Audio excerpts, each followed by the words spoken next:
Hello అండి. అందరికీ నమస్కారం. నేను మీ హర్షిని. ఈరోజు కథ 'ప్రేమ బంధం' రచించిన వారు భవానీ గారు. ఇక కథలోకి వెళ్తే అనంతవరం అనే ఒక ఊరు. ఆ ఊరిలో ఒక అందమైన కుటుంబం. ఆ కుటుంబంలో ఉండేది నలుగురు. ధర్మ, వసంత, వారి కొడుకు కృష్ణ, కూతురు సుభ. ధర్మ చిన్న కంపెనీలో ఉద్యోగం చేసేవాడు. వసంత ఇంటి దగ్గరుండి టైలరింగ్ చేస్తూ వచ్చే సంపాదనను ఇంటి అవసరాలకు సర్దేది. ఏ లోటు లేకుండా పిల్లల్ని పెంచి పెద్ద చేశారు. వారు తల్లిదండ్రుల కష్టాన్ని వృధా చేయకుండా బాగా చదువుకుని ఇద్దరు మంచి కంపెనీలో ఉద్యోగాలు చేస్తున్నారు. ధర్మ కూడా తన ఉద్యోగంలో అంచెలంచెలుగా ఎదుగుతూ వచ్చారు. ఇప్పుడు ధర్మ నార్మల్ ఉద్యోగి స్థాయి నుంచి ఉన్నత స్థాయికి చేరారు. కుటుంబంలో ఎటువంటి కష్టాలు లేవు అని నిశ్చితంగా ఉన్నారు. ఇలా ఉండగా ఒక ఆదివారం అందరూ డైనింగ్ టేబుల్ దగ్గర భోజనానికి కూర్చున్నారు. అప్పుడు కృష్ణ మరియు సుభ ఇద్దరు ధర్మని ఇన్ని సంవత్సరాలలో ఏ ఒక్కరోజు మన ఇంటికి బంధువులు ఎవరు వచ్చిన సందర్భం లేదు. మేము మిమ్మల్ని ఎన్నోసార్లు ఈ ప్రశ్న అడిగినా మీరు ఏదో ఒక కారణం చెప్పి మాట దాటేస్తున్నారు అని అనగానే ధర్మ, వసంత ఒకరి ముఖం ఒకరు చూసుకున్నారు. గతమంతా ఒక్కసారిగా కళ్ళ ముందు మెదిలింది. ధర్మ భోజనం చేయకుండా అక్కడి నుంచి వెళ్ళిపోతాడు. వసంత కూడా అక్కడి నుంచి వెళ్ళిపోతుంది. ఇంకా చేసేదేమీ లేక కృష్ణ, సుభ కూడా అసహనంతో వాళ్ళ గదుల్లోకి వెళ్ళిపోయారు. ఇది వాళ్ళకి అలవాటే.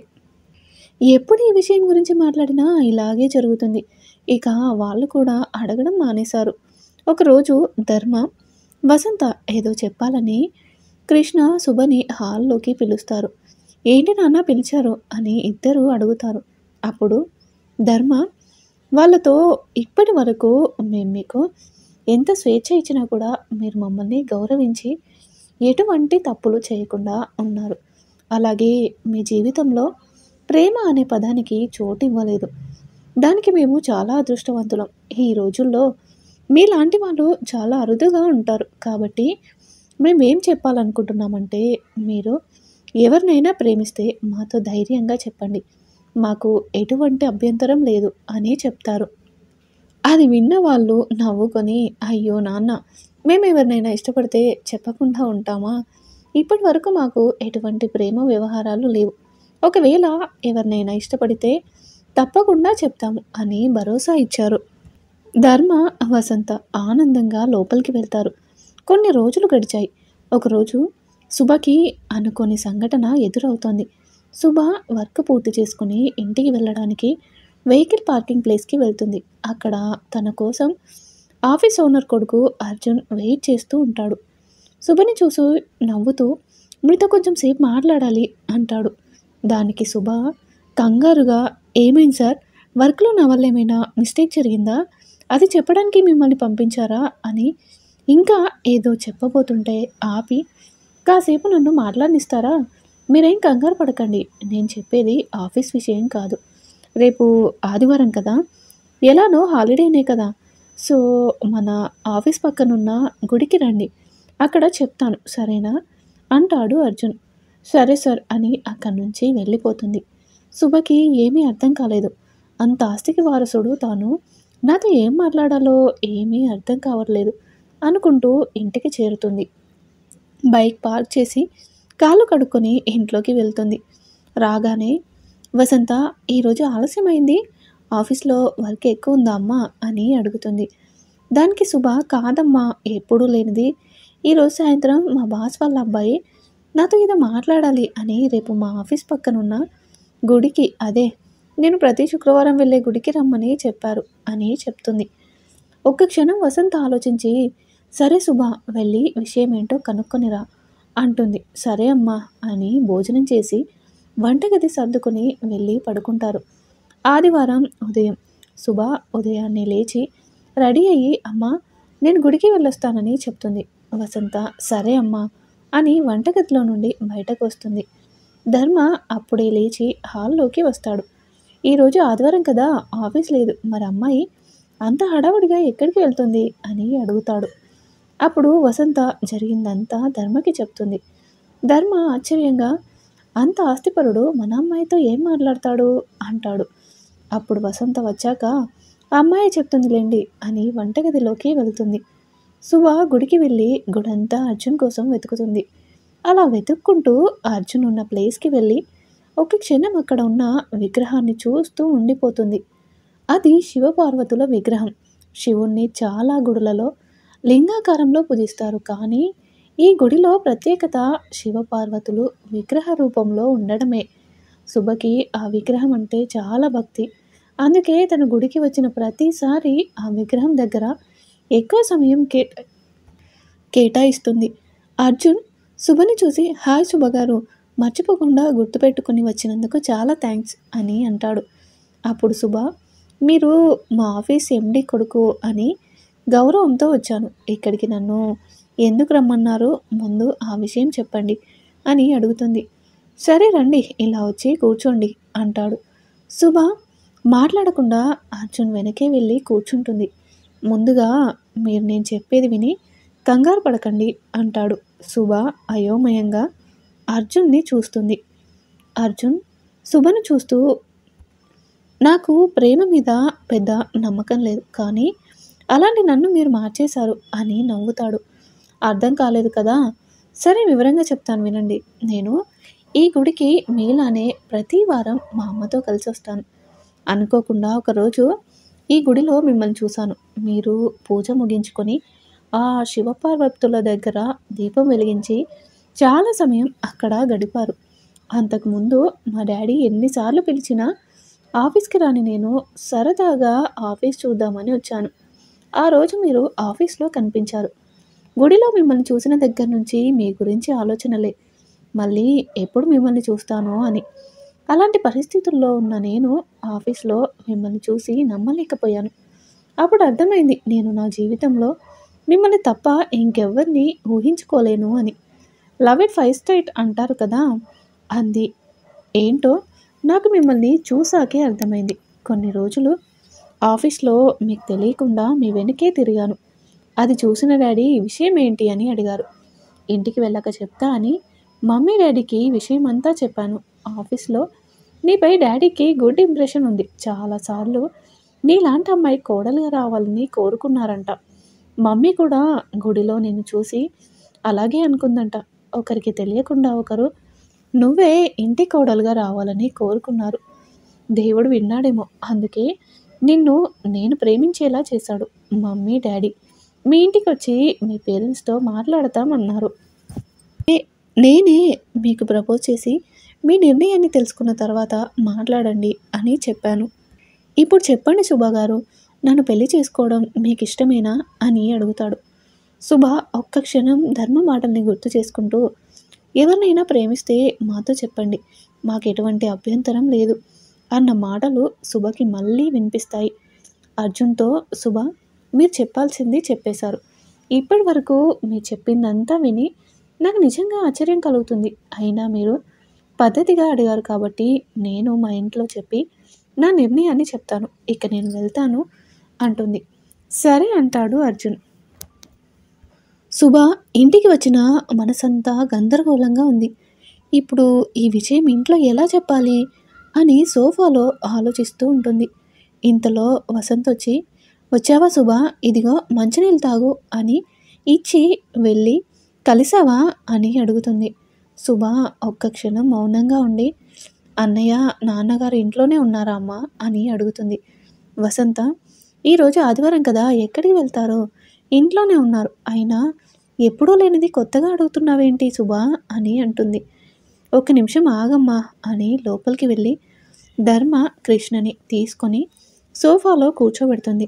నెమ్మదిగా శుభ మాట్లాడుతూ, నేను ఇప్పుడు చెప్పే విషయం విని మీరు కంగారు పడకండి సరేనా అని గుడిలో జరిగిందంతా వాళ్ళకి చెప్తుంది. వాళ్ళు మొత్తం విన్న తర్వాత, ఇదంతా ఎప్పుడు జరిగింది అని అడుగుతాడు కృష్ణ. దానికి శుభ, నాకు తెలియదన్నయ్య, అర్జున్ గారు చెప్తుంటే నేను షాక్ అయ్యాను అని చెప్తుంది. నేను ఇంకా తనకి ఏ సమాధానం చెప్పలేదు.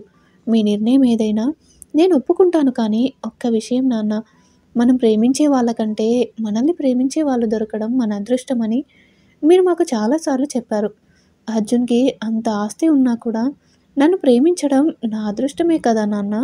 సారీ నాన్న, ఏదైనా తప్పుగా మాట్లాడితే క్షమించండి అంటుంది. అందరూ ఒక్కసారిగా లేదు సుభా, నువ్వు చెప్పిందంతా నిజమే, మాకెటువంటి అభ్యంతరం లేదు అని అబ్బాయికి చెప్పు అని అందరూ సంతోషంగా భోజనం చేసి విశ్రాంతి తీసుకుంటారు. గదిలో వసంతతో ధర్మ ఇన్ని సంవత్సరాలలో ఏ రోజు ఆ ఇంటి విషయాలు మనకి తెలియనివ్వలేదు అంటే ఇంకా నాపై కోపం పోలేదంటావా వసంత అని బాధపడతాడు. ఊరుకోండి మీరు, ఆ రోజు వాళ్ళకి నచ్చినట్టు చేయాల్సిందంతా కలిసి సంతోషంగా ఉండేవారు, కానీ నా వల్లే అని ఏడుస్తుంది. ధర్మ వెంటనే తేరుకొని, సారీ వసంత, ఈ టాపిక్ తీసుకొచ్చి నిన్ను బాధ పెట్టాను, ఐఎమ్ రియల్లీ సారీ వసంత, ఇప్పుడు మనం ఆ అమ్మాయి గురించి సంతోషంగా ఉండాలి అని ఒకరినొకరు ఓదార్చుకొని నిద్రపోతారు. అక్కడ అర్జున్ కూడా ఇంటికి వెళ్ళి గుడిలో జరిగిందంతా వాళ్ళ మమ్మీ డాడీకి చెప్తాడు. వాళ్ళు చాలా సంతోషపడి, అయితే త్వరలో మా అర్జున్ని పెళ్లి కొడుకుగా చూడబోతున్నామన్నమాట అని నవ్వుకుంటారు. అర్జున్ సిగ్గుతో లోపలికి వెళ్ళిపోతాడు. అర్జున్ వాళ్ళ అమ్మ సుజాత వాళ్ళ నాన్నకి ఫోన్ చేసి, నాన్న, మీ మనవడు త్వరలో పెళ్లి కొడుకు కాబోతున్నాడు అని జరిగిందంతా చెప్తుంది. శుభవార్త చెప్పావమ్మా, నా ఆశీస్సులు వాడికి ఎప్పుడూ ఉంటాయి అని. అమ్మా, అన్నయ్యని చూడాలని ఉందమ్మా, ఒక్కసారి కనుక్కుంటావా అంటాడు.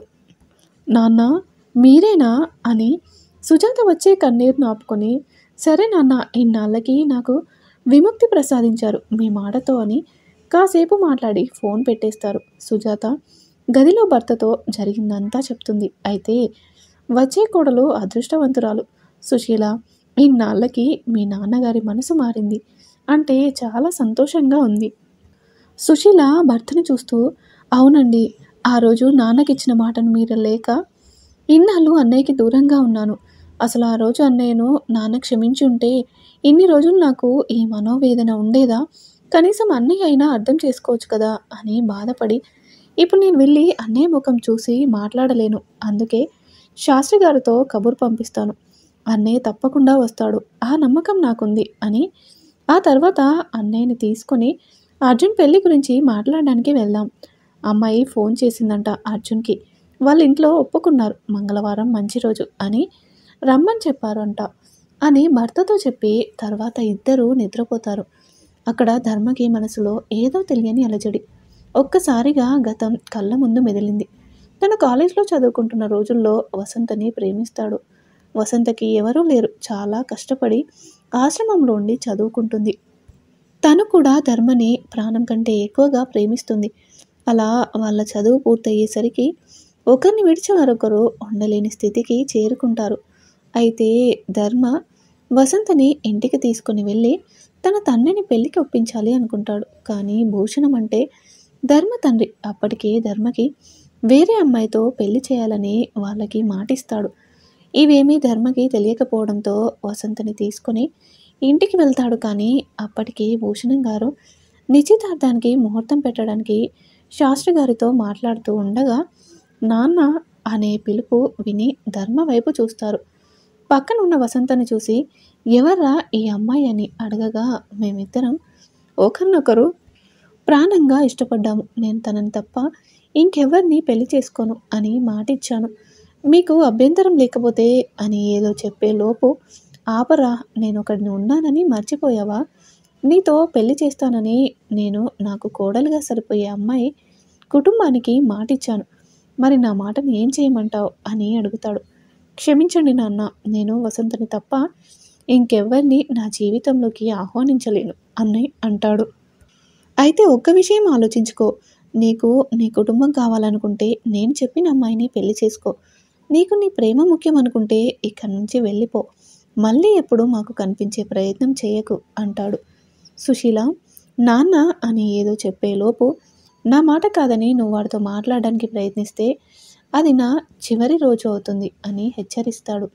దానితో సుశీల చేసేదేమీ లేక అన్నయ్యని చూసి ఏడుస్తూ లోపలికి వెళ్ళిపోతుంది. ధర్మ ఒక క్షణం మౌనం వహించి, సరే నాన్న, ప్రాణం పోయే పరిస్థితుల్లో కూడా ఇచ్చిన మాటను తప్పకూడదు అని మీరే అంటారు. మీరిచ్చిన మాట కంటే ముందు నేనిచ్చిన మాటను నిలబెట్టుకోవడం ముఖ్యం. వసంతని నేను మోసం చేయలేను, చెల్లిని జాగ్రత్తగా చూసుకోండి, నేను వెళ్తున్నాను. పద వసంత అంటాడు. అయితే ఈ రోజుతో నువ్వు మాకు లేనట్లే, ఇంకెప్పుడు మాకు కనిపించే ప్రయత్నం చేయకు అని భూషణం ధర్మతో అంటాడు. కొన్ని రోజుల తర్వాత సుశీల పెళ్ళి అని శాస్త్రి గారి ద్వారా తెలుస్తుంది. తను చేసిన విధంగానే సుశీల కూడా ఎవరినైనా ప్రేమించి వెళ్ళిపోతే మిగిలిన పరువు కూడా పోతుంది అని భావించి వాళ్ళకి బంధువులైన కిరణ్తో వివాహం జరిపిస్తారు. కిరణ్ చాలా మంచివాడు, ఆస్తుంది, చెల్లిని సంతోషంగా చూసుకుంటాడు అని తన మనసుకు సర్ది చెప్పుకొని నిశ్చితంగా ఉన్నాడు. అలా ప్రాణంగా ప్రేమించిన అమ్మాయి కోసం కుటుంబానికి దూరమయ్యాడు.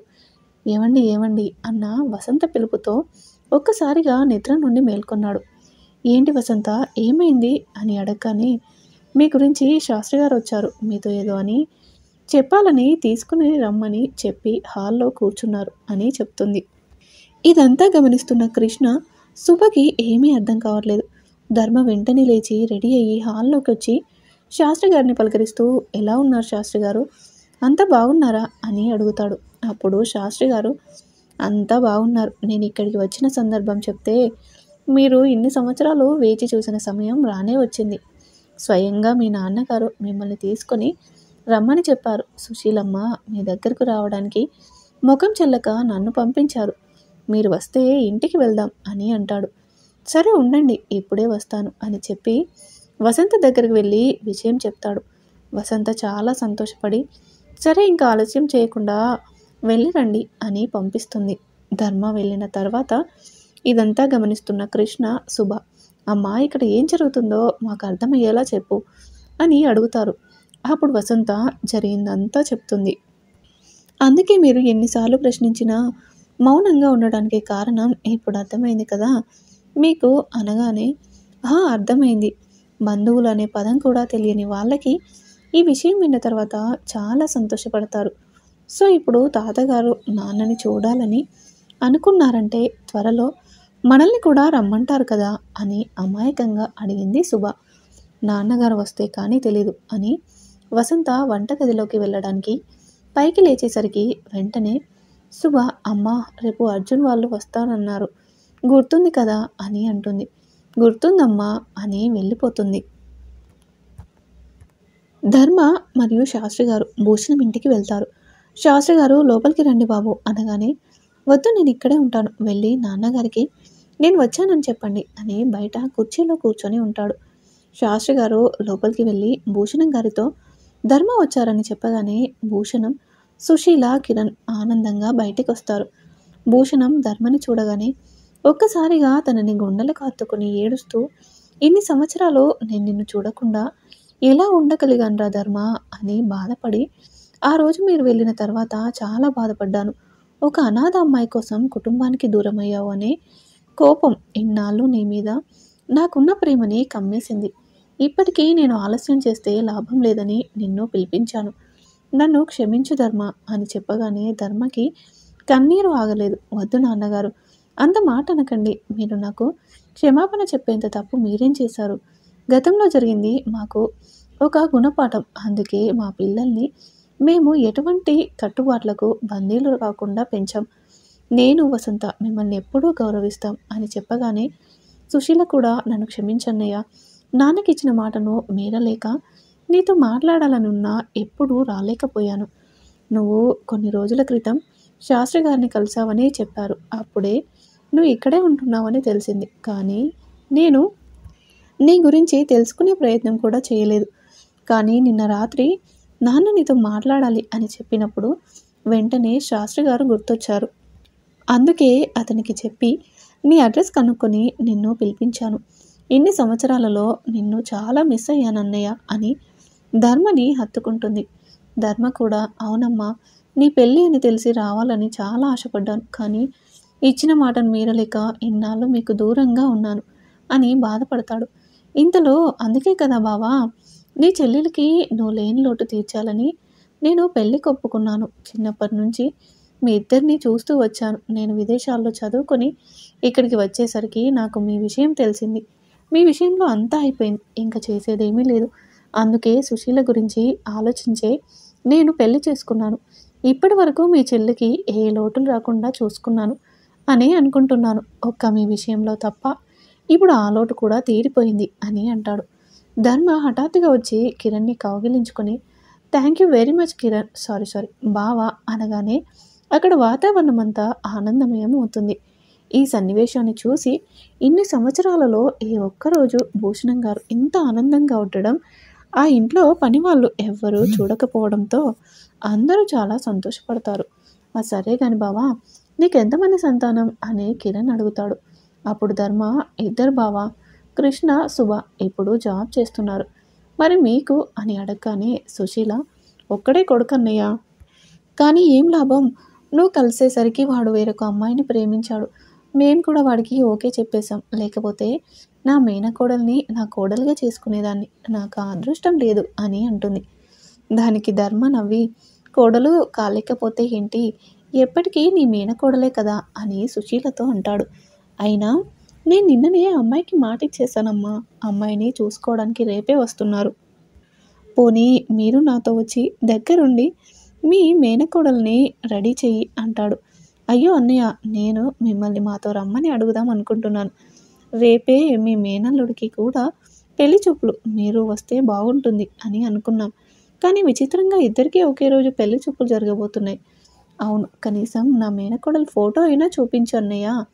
అయ్యో, ఉదయం కంగారుగా వచ్చేసానమ్మా, ఫోన్ తీసుకురాలేదు. అయినా రేపు ఒక్కరోజు ఆగండి, ఎలాగో మేము ఇక్కడికి వస్తాం కదా, నాన్నకి కూడా వాళ్ళని చూడాలని ఆతృతగా ఉంది కదా నాన్న అంటాడు. అవునరా, త్వరగా కోడల్ని పిల్లల్ని చూడాలనుంది అంటాడు. పోనీ నాతో పాటు వచ్చేయండి నాన్న అంటే, వద్దురా, సుశీల కూడా రమ్మంటోంది. నేనే రాలేనని పెళ్ళికి వస్తానని చెప్పి ఒప్పించాను అని చెప్తాడు.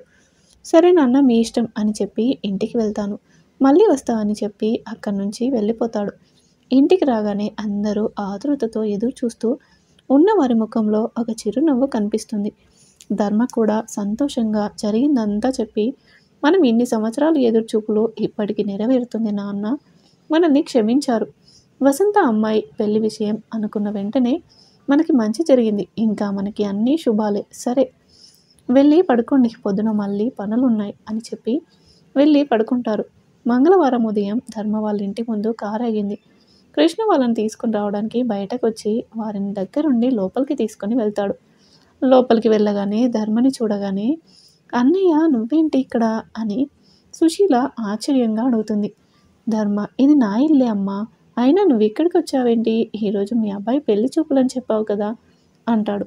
అదే అన్నయ్య, నాకు అర్థం కావట్లేదు, ఒక క్షణం ఉండు అని అర్జున్, నువ్వు చెప్పిన అమ్మాయిది ఈ ఇల్లేనా, సరిగ్గా కనుక్కో అంటే అర్జున్, లేదమ్మా ఇదే ఇల్లు అని చెప్పి ధర్మతో అంకుల్ శుభ అని ఇంకా ఏదో చెప్పబోతుంటే, మా అమ్మాయి బాబు అని అంటాడు. అప్పటికి అందరికీ విషయం అర్థమవుతుంది. అంటే నువ్వు ప్రేమించిన అమ్మాయి అన్నయ్య కూతురునేనా అని అడుగుతుంది. శుభ, అంకుల్ కూతురు అని నాకు తెలియదు మమ్మీ, నాకు ఆశ్చర్యంగా ఉంది అంటాడు. ఇంతలో లోపల నుంచి శుభ బయటకు వస్తుంది. సుశీల ఆనందానికి హద్దులుండవు. చూసావా అన్నయ్య, నా కోరికను దేవుడు కూడా మన్నించాడు. నా మేనకోడలు నా కోడలైతే బాగుంటుంది అనుకున్నాను. నా మనసు చదివినట్లు అర్జున్ కూడా మీ అమ్మాయిని ప్రేమించడం నిజంగా దైవేచ్ఛ. మన బంధం మళ్ళీ కలవడానికి వీళ్ళ ప్రేమ కూడా కారణం అన్నయ్య. వీళ్ళ పెళ్ళికి మీకు అభ్యంతరం ఏమైనా ఉందా అని ధర్మ వసంతలను సుశీల ప్రశ్నిస్తుంది. వీళ్ళ పెళ్ళి అనే మాటతో తెలియకుండానే మన మధ్య ఉన్న అడ్డుగోడలు తొలగిపోయాయి. ఇప్పుడు అభ్యంతరం చెప్పడానికి కారణం ఏముంటుంది? వదిన, మాకెటువంటి అభ్యంతరం లేదు అని చెప్తుంది. ధర్మ కూడా సంతోషంగా అవును అంటాడు. శుభ, అర్జున్ బావ మరదలు అని తెలిసాక వాళ్ళ ప్రేమ ఇంకా అద్భుతంగా అనిపించింది.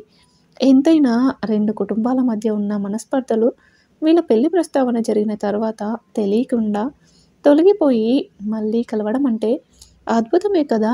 రెండు కుటుంబాల సంతోషాల మధ్య వాళ్ళ నిశ్చితార్థం వైభవంగా జరిగింది. తర్వాత ఈ విషయం భూషణం గారితో ధర్మ, సుశీల ఫోన్ చేసి చెప్తారు. ఆయన కూడా చాలా సంతోషపడతాడు. శాస్త్రి గారు వారి పెళ్ళికి ముహూర్తం పెట్టడంలో లీనమయ్యారు. ప్రేమ బంధం, వారి ప్రేమ తమ బంధుత్వాన్ని తిరిగి కలిసేలా చేసింది. ఈ కథ విన్న తర్వాత మీ అభిప్రాయాన్ని అయితే తప్పకుండా కామెంట్ రూపంలో తెలియజేయండి. అలాగే మరిన్ని ఇంట్రెస్టింగ్ స్టోరీస్ కోసం ప్లీజ్ మా ఛానల్ని తప్పకుండా సబ్స్క్రైబ్ చేసుకోండి.